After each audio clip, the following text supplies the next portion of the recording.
Hello student आजिर এই ভিডিওটোত আমি class 5 অসমীয়াৰ অসম জাতীয় বিদ্যালয়ৰ পাৰ্ট 6 বকুল নাৱৰীয়া এই চেপ্টাৰটোৰ প্ৰশ্নৰ উত্তৰ লৈ আহিছো।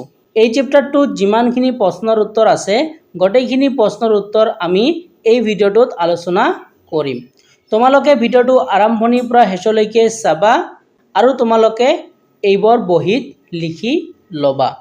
যদি চেনেলটোত প্ৰথমবাৰৰ বাবে নতুন হোৱা চেনেলটো সাবস্ক্ৰাইব কৰি ৰাখিবা তেনেহলে আজিৰ ভিডিওটো আমি স্টাৰ্ট কৰিছো। চেপ্টাৰটোৰ নাম হ'ল বকুল নাৱৰীয়া পাৰ্ট 6। এতিয়া আমি ইয়াৰ প্ৰশ্নাৱলীৰ প্ৰশ্নবোৰ চাও। তোমালোকৰ কিতাপত প্ৰথমে 1 নম্বৰ প্ৰশ্নটো দিয়া আছে, প্ৰথমে কোৱা তাৰ পিছত লিখা। ক নম্বৰটো দিয়া আছে বকুল নাৱৰীয়া ক'ত বাস কৰিছিল। খ নম্বৰটো দিয়া আছে বকুলে গাঁওবাসীক কিদৰে সহায় কৰে। গ নম্বৰটো দিয়া আছে বকুলৰ নাওখন কিহেৰে সজা। ঘ নম্বৰ দিয়া আছে লগি মানে কি। ঙ নম্বৰটো দিয়া আছে কাৰ মাতত বকুল চক খাই উঠিছিল। আৰু প্ৰথমটো দিয়া আছে বাৰিষাৰ ভৰা নৈত বকুলে কিয় জাপ মাৰিছিল আৰু তাৰ পিছত কি হৈছিল। প্ৰথমতে মই তোমালোকক 1 নম্বৰত যিমানখিনি প্ৰশ্ন আছে এইবোৰৰ উত্তৰ দিম। 1 নম্বৰত তোমালোকক দিয়া আছিল প্ৰথমে কোৱা তাৰ পিছত লিখা। ক নম্বৰ প্ৰশ্নটো দিয়া আছে বকুল নাৱৰীয়া ক'ত বাস কৰিছিল। তো ইয়াৰ উত্তৰটো তোমালোকে এনেকৈ লিখিবা, বকুল নাৱৰীয়া দিহিং নদীৰ পাৰৰ কটমনি গাঁৱত বাস কৰিছিল। তোমালোকে ভিডিওটো পজ কৰি লিখি লবা। খ নম্বৰ প্ৰশ্নটো তোমালোকক দিয়া আছে বকুলে গাঁওবাসীক কিদৰে সহায় কৰে। তো ইয়াৰ উত্তৰটো তোমালোকে এনেকৈ লিখিবা, দিহিং নদীৰ দুয়োপাৰৰ দুখন গাঁৱৰ মানুহক নিজৰ নাওখনেৰে ইপাৰ সিপাৰ কৰি বকুলে গাঁওবাসীক সহায় কৰে।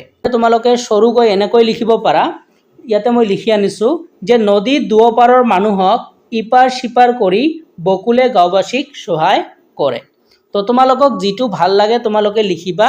যদি কাৰোবাক দীঘলকৈ লাগে তোমালোকে এইটো লিখিবা আৰু কাৰোবাক যদি অলপ সৰুকৈ লাগে তেনেহলে তোমালোকে এইখিনি লিখিলে হ'ব। ঠিক আছে, এতিয়া আমি নেক্সট প্ৰশ্নলৈ আগবাঢ়িছো। ক নম্বৰ প্ৰশ্ন তোমালোকক দিয়া আছে বকুলৰ নাওখন কিহেৰে সজা। তো ইয়াৰ উত্তৰটো কি হ'ব, বকুলৰ নাওখন উৰিয়াম কাঠেৰে সজা। কিহেৰে সজা, উৰিয়াম কাঠেৰে সজা। তো তোমালোকে এই উত্তৰটো লিখি লবা। তাৰপিছত ঘ নম্বৰ প্ৰশ্ন দিয়া আছে লগি মানে কি। তো এইটো কি হ'ব যে নাও চলাবলৈ ব্যৱহাৰ কৰা দীঘল বাহকে কি বুলি কোৱা হয়, লগি বুলি কোৱা হয়। তো এইটো লিখিলে হ'ব যে নাও চলাবলৈ ব্যৱহাৰ কৰা দীঘল বাহকে লগি বুলি কোৱা হয়। তাৰপিছত তোমালোকক ঙ নম্বৰ প্ৰশ্নটো দিয়া আছে কাৰ মাতত বকুল চক খাই উঠিছিল।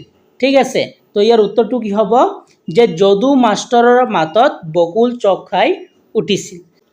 তাৰপিছত তোমালোকক প্ৰথমটো নম্বৰ প্ৰশ্নটো দিয়া আছে বাৰিষাৰ ভৰা নৈত বকুলে কিয় জাপ মাৰিছিল আৰু তাৰ পিছত কি হৈছিল।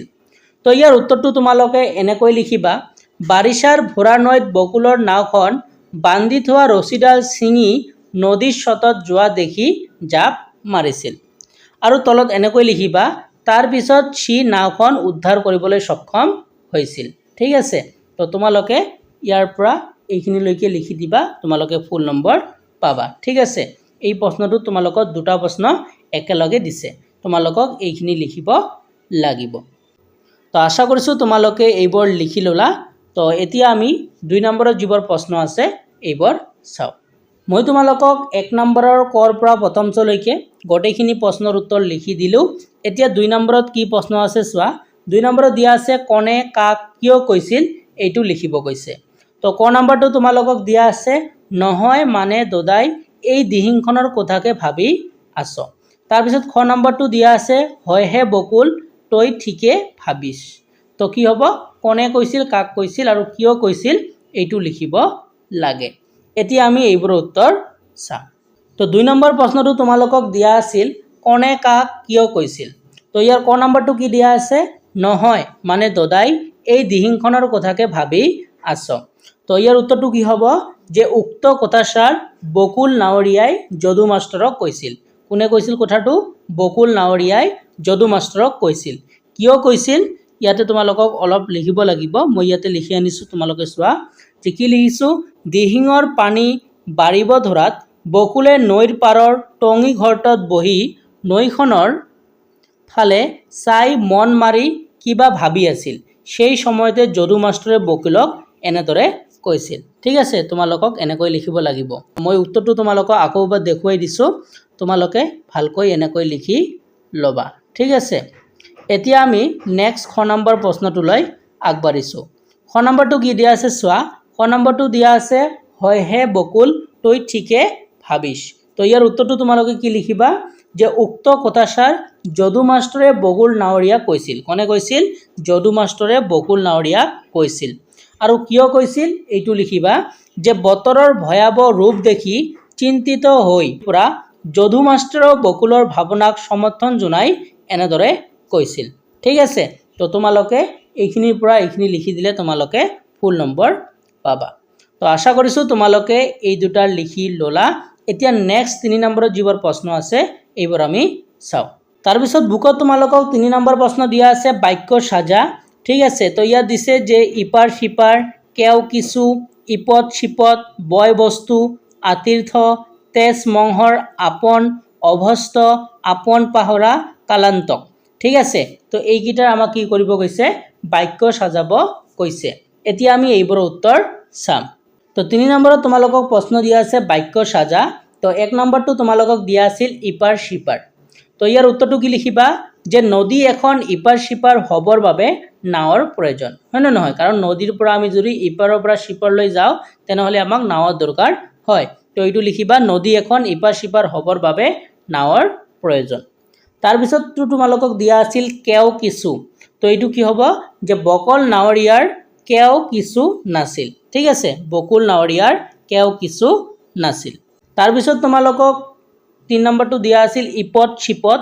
তো এইটো কি লিখিবা, ৰহিমক বিপদৰ সময়ত গাঁওখনৰ মানুহে ইপদ সিপদ বস্তু দি সহায় কৰিছিল। তো তোমালোকে এনেকৈ বাক্য সজালে হ'ব। তোমালোকে এইবোৰ লিখি ল'বা। তাৰপিছত তোমালোকক নেক্সটটো দিয়া আছিল বয় বস্তু। তো এইটো কি লিখিবা, মানুহৰ বিপদৰ সময়ত আমি বয় বস্তু দি সহায় কৰিব লাগে। ঠিক আছে, তাৰপিছতো তোমালোকক দিয়া আছে আতিথ্য। তো এইটো কি লিখিবা, যে ঘৰলৈ আলহী আহিলে সমৰ্থ অনুযায়ী আতিথ্য আগবঢ়াব লাগে। ঠিক আছে, তো তোমালোকে এইটো লিখিলে হ'ব। তাৰপিছতো তোমালোকক দিয়া আছে তেজ মংহৰ আপন। তো ইয়াৰ উত্তৰটো কি লিখিবা, গাঁৱৰ মানুহবোৰ বকুলৰ তেজ মংহৰ আপন নহ'লেও ভাল পাইছিল। ঠিক আছে, তাৰপিছতো দিয়া আছে অভস্ত। তো এইটো কি লিখিবা, সদায় ভাল অভ্যস্ত কৰিব লাগে। সদায় ভাল অভ্যস্ত কৰিব লাগে। তাৰপিছতো তোমালোকক দিয়া আছে আপন পাহৰা। তো এইটো কি হ'ব, সূৰ্যাস্তৰ ৰঙা বেলিত দেখি বিক্ৰমে আপন পাহৰা হৈছিল। তাৰপিছতো দিয়া আছে কালান্তক। তো ইয়াৰ উত্তৰটো কি হ'ব, বাৰিষা কালত দিহিঙে কালান্তক ৰূপ লয়। ঠিক আছে, তো মই তোমালোকক 3 নম্বৰৰ গোটেইখিনি বাক্য ৰচনা কৰি দিলোঁ। আশা কৰিছোঁ তোমালোকে এইবোৰ লিখি ল'লা। এতিয়া আমি নেক্সট যিবোৰ প্ৰশ্ন আছে এইবোৰ চাওঁ। মই তোমালোকক 3 নম্বৰৰ গোটেইখিনি বাক্য ৰচনা কৰি দিলোঁ। তাৰপিছত 4 নম্বৰত তোমালোকক দিয়া আছে বুজা আৰু লিখা। তো দিয়া আছে গাঁও যোগ ৰ। তো ইয়াতে কি হ'ব লিখিব কৈছে, মানুহ যোগ এ, ইয়াতে কি হ'ব লিখিব কৈছে। তাৰপিছত দিয়া আছে নদী যোগ ৰ, ইয়াতে কি হ'ব লিখিব কৈছে। তাৰপিছত দিয়া আছে দিহিং যোগ এ, ইয়াতে কি হ'ব লিখিব কৈছে।